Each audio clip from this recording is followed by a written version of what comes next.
Can you believe it? That is right. It is time yet again for the UMass Sports Insider. Games already happening here on campus. We've got a whole lot of new in store for you as the Minutemen and Minutewomen embark on their first season as a full member of the Mid-American Conference. A lot of new coaches, a lot of new faces, but we're the old. Jay Burnham, voice of the Minutemen, with you alongside my broadcast partner, Nathan Strauss. Nathan, I hope you had a good summer. Good to see you, man. Great to be here. I mean, we really are part of the furniture. We're kind of like, the two old men and the Muppets up in the balcony at this point, but it is great to be back here. It seems like summer flew by, and I can't believe that we're really, at this point, in the swing of things for fall sports. Amazing. And one that we'll talk a lot about on the show is football. The first football game against Temple coming up on August 30th. And you love the fact that you get to start a new season, new head coach, new conference with an old rivalry in Temple. And obviously, right now, we're in the room where a famous part of that rivalry occurred. And I'm assuming things are a little different on the gridiron than they were back on the court in the 90s. But it's an opponent that UMass is familiar with. It's great to just have those first 2 weeks at home as well for this new era. These players can get used to what it's like to play at this level. And I gotta say, we're gonna look at a video in a little bit that touches on the energy we've seen in camp so far, but the vibes are high, the focus is dialed in, and we're ready to usher in this new era with them. As we air this, still a lot to be decided in training camp for the Minutemen, but let's take a look at the schedule. We mentioned Temple and then Bryant, the FCS opponent, at the start, and then you have kind of that difficult stretch at Iowa, at Missouri, before you come home to start your re-entrance into the MAC on October 4th against Western Michigan. That'll be homecoming. I'm saying this right now. It's 90 degrees out in August, so you can come back to this in November and prove me wrong.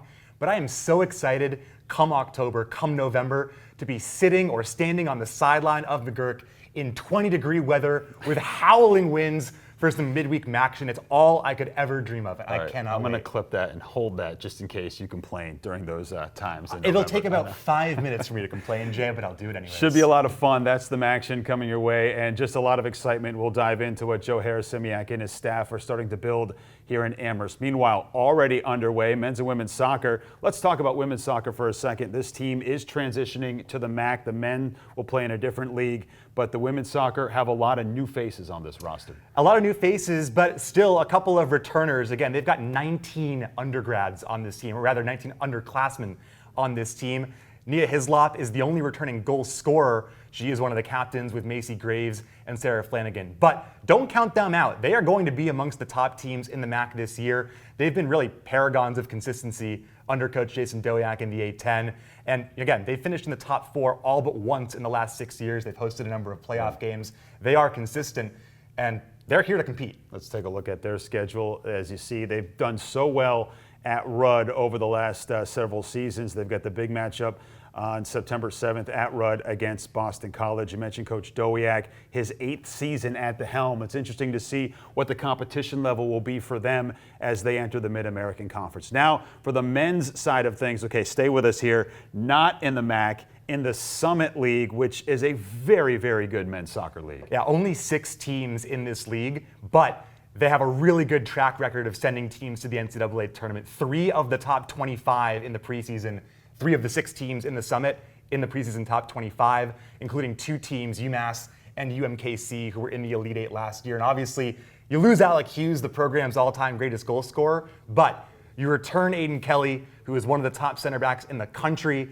and you return a program with, again, a really good tradition, looking to build in a tough conference. For those that might not have been paying attention or forgot, this is a team that went to the national quarterfinals last year, lost to Denver for a chance to go to the Final Four, and they continue to do remarkable things under this leadership. And we'll see as we take a look at the national poll. You talk about 8th preseason. You mentioned Denver 4 and University of Missouri, Kansas City 18th. But it's going to be a fun and tough road for this team, as you also feel the travel, too, for this squad as you look at the league. Well, welcome to the new era, That's right, it, man. Jay? And, of course, UMass has experience with some of these teams, and by and large, it's great competition for them as they look to make another NCAA tournament under Fran O'Leary. All right, how about this? Let's talk about field hockey for a second. This team went to the Final Four last year, a tremendous run. Let me just start by saying new turf at Gladchuck this season hopefully will help the women on the field. Yeah, roll mass is what they say, right? And they are a program, again, like men's and women's soccer, coming off an excellent season, maybe the best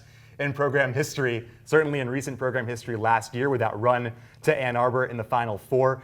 Claire Danahy was one of their stars. She's been playing with the U.S. national team this summer. They do return, though, a couple of key figures as well. Rookie of the Year, Eleni Sherwood, and also their goalie, Mirta van Herwijnen. So a couple of really promising players on this team with some established backbone in there as well. They just continue to win year after year. Van Herwijnen, second-team All-American last year, so hopefully looking forward for more great things from them as we take a peek at their schedule. You get 10 games at Gladchuck this season, and they go to Boston College on September the 12th, which should be a fun game as well. All right, coming up on this show, we're going to talk a lot about football as their season begins on August 30th, and we start with the first mic'd up of the season. Transition on the hop, let's go! Pad down, men, pad down, pad down, pad down. Up, eyes up, eyes up! Eye level higher, eye level higher! Oh yeah, I just made that play. Eyes, eyes. Finish it, TK, finish it! Hold the vert, hold the vert. Don't lose speed! Speed, speed! Good, don't drift, don't drift. Oh, good. Nice job, Dallas. Put it away! Pin the ball! Transition, let's go. Ooh, I like it, Kurt. I like it. Imaginary 5. What are you expecting down here in the red zone? Get your pads down, TY. Pads down. Hey, good stretch, Donnie. Did you guys see that rep? Catch and stretch. Nice job, Donnie. Bang. Yes. Check man. That's a Mandel. Jump me. Good, good, good. Nice shot. Here we go. Start to wander. Start to wander. I'm going to pick that off. Too easy. Pick up the speed. Pick up the speed. Oh, look at that. All right, it's not a banana. Get your depth, yeah. We'll keep you up the field with the throw so that we can gain more than a yard on this throw. Up the field, there it is. That's perfect, pancakes. Catch and finish, become a ball carrier. That's enough, go. Good, nice job. Define the top, good catch, good catch. Give me 5 more, hurry up, hurry up, hurry up. Body on body, body on body. Hell of a catch, Dallas. Nice job, Dallas. Yeah! Whether you know what's coming or need to scramble, we've got you covered. Buy from the name you trust or rent from the team you can rely on. One source for equipment, tools, and know-how. A single company dedicated to yours. With the equipment you need, when and where you need it. For the big, for the small, the short, and the tall. Peacemakers, risk takers. For the optimists, pessimists, exhibitionists. For long distance love. For the farsighted, nearsighted. For introverts and extroverts. For the thinkers and the doers. For old friends. Coca-Cola, for everyone. You know, the zero interest loan that UMass 5 offers on our bikes is really remarkable. We had an idea that we were just looking for our customers to finance bikes. UMass 5's program of no interest on an electric bike made it possible for folks that didn't have that kind of money to spend. It works for the consumer, it works for us as a small business, and it works for UMass 5. There are moments in life that mean something more. Moments that will impact everything. At the Eisenberg School of Management, they're all around you. In every on-campus and online class, in every passing conversation, in every shared idea. The opportunity to change the future, whether it's yours or all of ours, is always just a moment away. Welcome back to the UMass Sports Insider. It's now time for our Coffee with a Coach, presented by Dunkin'. And we're going to start on the defensive side of the football, talking the UMass D-line with D-line coach Naeem Wortman. Coach, good to see you. Cheers. How you doing? Cheers. I'm good. I'm Yeah? good. Just got done with practice, so I'm feeling good. How's it looking out there so far? I was looking good.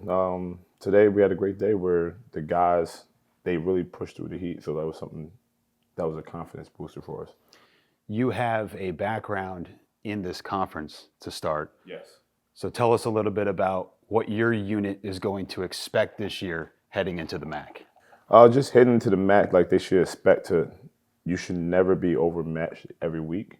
Every week's gonna be a challenge, but you shouldn't be where when you look across the field, there's gonna be someone who's head and shoulders more talented. So like every game, you're gonna have a puncher's chance. And the one thing about the MAC is you look up in the fourth quarter, everybody's within 7 points. So you're in it.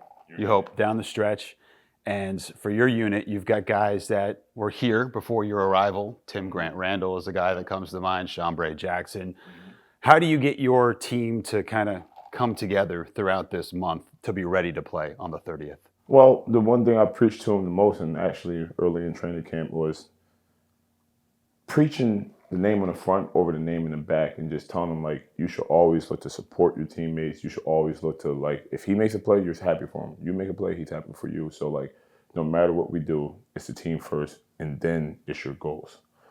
Can you tell us a little bit about maybe some of the newer faces that have joined your room this year and how they're coalescing at this point? Oh, yeah, so our room is pretty, we got some veterans in our room. And so one of the guys, like Shamel Davis, he's very mature. He's basically a 45-year-old man. He said he's the dad of the group. He's the dad of the group. He is literally the dad of the group, and he has retirement accounts, and he's telling me about 401ks and everything. So I'm just, Shamel's great. Other guys that we got is David Naha. David Naha is very athletic, came with Coach Harry Simiak, and he came over here. He's very athletic and perfect for the MAC. He played a little bit at Rutgers, and he's just like a dynamic player. But the new guys and old guys, they all fit. Now, you mentioned Shimel Davis, who transferred from Maine. Coach Harris Simiak, of course, really got his career started there. And then you have a background in the Northeast by coaching at New Hampshire. So how do you feel that is going to help you in this role that you're in now? Oh, I love it. Obviously, we got a few Maine Blackberries on the staff. Keon Whitaker, Coach Kite, even our linebackers coach was Maine and UNH. So there's nice, healthy competition where guys are very familiar with our past and we're familiar with the grind that you had at those schools. And so, like, I think we're all in a place where we understand the task that, like, when you're down on the FCS level, the work you have to put in, and we're applying that on this level. And I think it's helping us out a lot. You mentioned defensive coordinator, Coach Kite, and Coach Harris Simiak, of course, has a deep background on the defensive side of the football. When we're talking about philosophies or just type of style that your unit is going to play, what are some of those things that you guys preach? We preach aggression, swarm, and excitement. And if you ever come to one of our practices, you will see that our guys are being aggressive out there. They're excited for their teammates, and they're running to the ball. And so that's one thing that we have, and we put that in the game, we'll have a puncher's chance every week.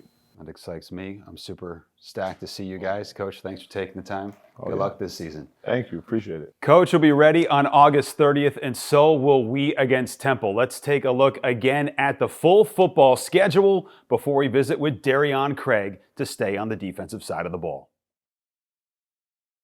We're out here in the sun with senior Darion Craig. Darion, good to see you, man. How you doing? Good to see you too. Doing great. How are you? I'm great. You're entering your fourth season here at UMass. What can we expect from you as you enter your senior season? I mean, hard nose and a whole lot of getting that ball out everywhere on the field. You're in a new coaching staff, a new defense. Coach Harris Simiak, Coach Kite come in. You've got a new title to your position. Oh, yeah. Star. Oh, yeah. What does that mean? Star, it's like it's a nickelback. And it's actually pretty good for me because it allows me to add more tools to my tool bag. And, you know, with definitely playing more man, you know, I'm more of a linebacker. I was more of a linebacker type. Now, you know, I have the versatility of guard and slot receivers and stuff like that. So I feel like that really helps me. You've been around multiple camps now. Mm-hmm. What's the feeling like for you in this one versus maybe some of the others in the past? Definitely the support. Definitely, you know, just having that support group, you know, just like people believing in you. You know, that goes a long way, especially when you're trying to build something special. You're a rarity. This is your fourth season at the same location. Oh, yeah. And you're on your way to getting your degree. Oh, yeah. What are I guess your areas of expertise or specialty academically here? Sociology. I feel like you know, being in that field helps me because I see myself working with people, see myself helping the youth, you know, getting into some type of like social work and, you know, counseling, you know, being a great, you know, conversationist, being able to listen, you know, that's important, especially out here on the field. I learned my skills on the field, and I apply that to what I'm trying to do in the real world. For sure. Been a pleasure to get to know you over the first 3 seasons. Oh, We look yeah. forward to more from you. Maybe a couple interceptions, Yeah. sacks, Oh, disrupting yeah. all over the field. Oh, Darion, yeah. Craig, everybody. We'll be back with more of the UMass Sports Insider after that. For generations, Bay State Health has helped transform the lives of patients across our community. We know our neighbors and are passionate about meeting the full range of their diverse healthcare needs. We're who you can turn to and trust to support you with care that's essential to heal, grow, and thrive. It's our purpose and our promise. Bay State Health. We're the neighbor that knows you, and your well-being is our #1 concern. Working with UMass 5 has really been a game changer. I worked with several other banks in the past who I felt weren't looking after my best interests. With UMass 5, I feel like I have a team supporting every aspect of my business. I have my personal accounts with them. I have my business accounts with UMass 5. It has allowed me to go from day-to-day operation to, yeah, okay, maybe I can retire in 10 years.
Listen now, there we go. Starts with us. Let's go. Baby Cheek. Chief. How many chiefs are there now? Too many. It's too many chiefs in the kingdom. Show it to me. Claw. Good bad. I mean, the noodle arms on the coaches, man. Holy. Ice! Ice! Learning? A lot of sweat that just ran off your helmet there. I love you, Mom. They better put that in there. Yeah, they probably will. I love you, Dad. Sit back on your heels, AJ. Right? See what you strike. Inside hand right on the V of the neck, outside hand cuff. You're going to see down and around through this gap. On the second whistle, violent snag. There's something about a linebacker with no gloves. There's something about it. Let's go. Let's get down to the drill. Let's get down to the drill. Let's get down to the drill. Pin the knees. Gotta pin the knees. Feet together, Dee Dee. Feet together. Much better. Go get it. Gotta attack the ball. Good. Let's go. Let's go. Let's go. Let's go outside. Sideline return. Finish. Good, Miller. Bend. Feet. Look at the ball, Mike. That's just a start. Let's go. All day. Starting. Get a break. Let's go. Where do good things happen? When we get to the ball. At the ball, baby. Here we go. Drill the drill. Dinos! Hey! Good job, good, but keep your angle out here so I don't end up out leveraging you. All right? Control your breathing. Let's go! Come on! I'll run fast. Run. What did you do to him? Ooh. 6 years ago, I had you. Nice job! Ball. Stay up. Hey, great catch, Quan. Yeah! Nice job! Tips and overthrows, baby. Nice job. Back at the Football Performance Center, we're going to flip things over to the offensive side of the football, talking about the big guys up front. And we've got O-line coach Kurt Anderson joining us now. Coach, how's it going out there? How has practice and camp been so far for you guys? Camp is it's the same everywhere. You know, it's always a grind. Pushing through. the mental aspect of it, the loading up of the install, obviously taking care of your bodies, the bumps, the bruises, right? Well, you certainly have guys on your roster that have seen significant snaps at this level. Guys that have been here 6th, even 7th year of college football. So, how do those types of guys help you at this juncture of the season? Yeah, I think just like being a parent, you've got wisdom because you've experienced things, you've gone through things. It's the same thing when you got guys that are either coming from other programs or have been here for a long time. They've experienced things, and so while the program may be different, the messaging may be different. The belief system might be different, but a lot of the experiences that they've experienced in the past is helpful for them to be able to pass that knowledge down to the younger guys as they're maybe experiencing it for the first time. Tell us a little bit about your background. You come from Northwestern. There's a connection here, obviously, with some of the players and staff that you have connected with in the past. And how did your path cross with Coach Harris-Simiak and ultimately leading here to UMass? Yeah, obviously being in the Big Ten for as long as I was at Northwestern, actually got to face off against Coach H at 2 different institutions, Minnesota and Rutgers.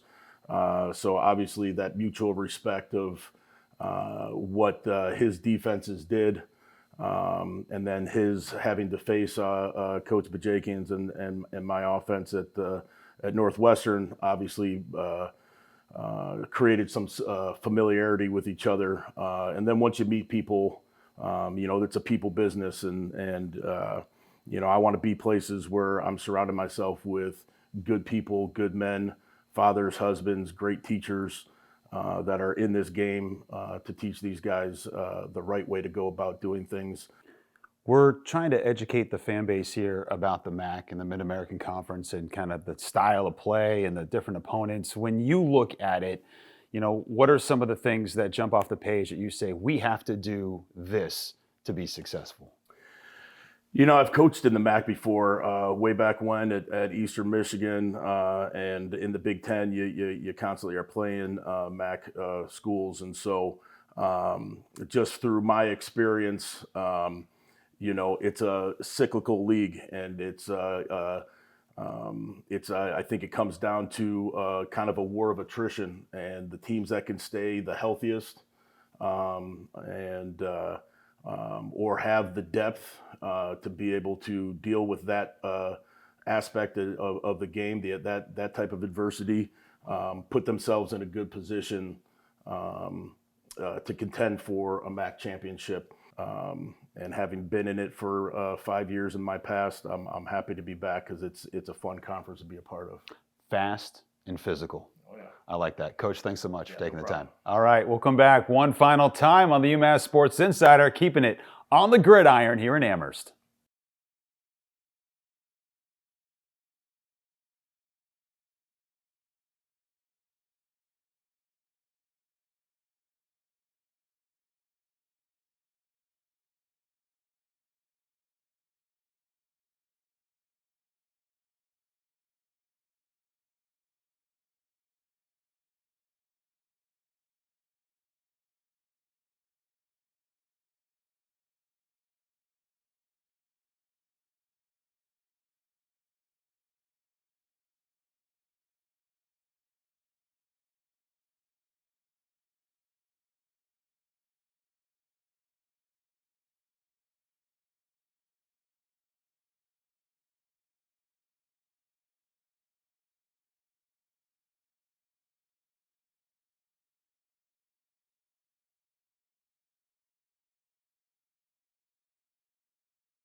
Back with you one final time as we get ready for the football season to start. We're going to talk to the man who's going to tote the rock this year. Rocco Griffin joins us now, entering his 6th season of college athletics. Rocco, good to see you, man. Yes, how you sir. doing? Thank you. Thank you for having me. Tell us a little bit about yourself and how you got here to UMass. Okay, so graduated my undergrad and bachelor's in communication at UTSA. Needed to go ahead and get my master's, and also looking for the best opportunity. Talk to Coach Harris and me at Coach Larkin when I was in the portal, and just felt like the right place to be. So you're going for your master's. You're going to run the football as well and primarily be a guy that runs behind Kurt Anderson's offensive line. We're just talking with Coach Anderson. So how is this all coming together first couple of weeks of camp for you guys on the offensive side of the ball? Yes, sir. It's been going very well. Even just being here from the spring and then working up tonight with fall camp, I think it's just been a whole, just everything together. And it's just been going very well. Putting in new schemes, some game planning coming up soon as well. So we're just forming our identity as offense, especially in the run game. Talk about your identity. How do you see yourself on the field, and what type of runner, what type of player are you? Yes, sir. Definitely, I would say elusive and just knowing scheme, entirety, more of like a mental player, knowing what the defense has, the different cues. But I say just more so just being reliable for my teammates, making sure I can be the player, day in and day out, whether we're playing, whether it's off the field, being a real reliable teammate to all of my people. The ball is the heartbeat. The ball is the heartbeat. They're yelling that. They're putting it on the speaker system. What does that mean, and how do you guys use that daily? Yes, sir. So the ball is the heartbeat means that literally it's everything. You can't play without the ball. If the ball comes out of your hand with a catastrophe of a fumble, then, the play dies. That's the offense. And it's the defense. That's what you're chasing after every single play. You can tackle somebody, but if the ball comes out, then that's what you're going to get. So the ball is literally the heartbeat. Excited. You pumped? I'm excited. It's a blessing to be here. I'm excited. Can't wait to see what you guys have in store for us on August 30th against Temple. Yes, Thanks so much. Thank you. Appreciate you. All right. Thank you all for joining us throughout the course of this show. We hope to see you for an event here on campus in the very near future. UMass football and the other fall sports underway from Amherst. Big thanks to all of our guests for joining us throughout today. Until next time, my name's Jay Burnham saying so long, everybody.